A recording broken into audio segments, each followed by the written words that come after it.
Is it possible they can inflate the bubble even bigger? Absolutely, Brady. Sure. Why not? I used the Buffett indicator as an example of how overpriced the stock market is right now. We've got the market cap to GDP.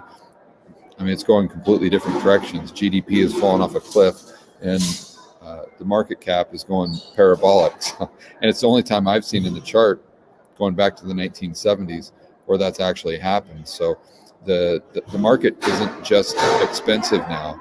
It's the most expensive it has ever been relative to GDP.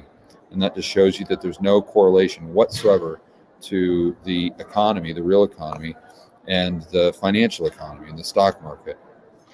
So personally, I don't want to buy it because I like to buy things when they're cheap.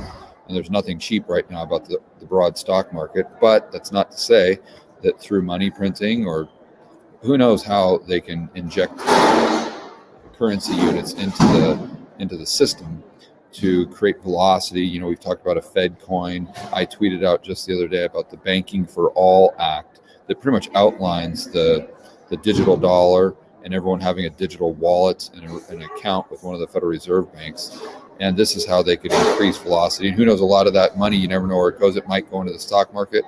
We might, I don't know where the S&P is right now, but it could double, triple. Who knows? But then keep in mind, too, it could also just go up in nominal terms. And we should be concerned with how it goes up adjusted for inflation, right? I used this as an example the other day. I think when I was speaking, and that if you have a $100,000 home and it goes up, let's say the price goes to $110,000, you didn't necessarily increase your purchasing power. If we had a 20% inflation rate, you actually lost purchasing power even though the nominal price went up. So we have to have a deleveraging. It's just a matter of if the deleveraging is going to be a 1940s type of deflation or an inflationary deleveraging.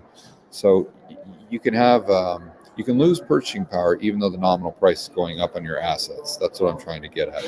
And so we could definitely, Venezuela is a great example of that, by the way. The stock market goes to all-time highs, but obviously you wouldn't want to own Venezuelan stock. Your purchasing power would go down. So it's definitely possible. That's what I'm trying to get at.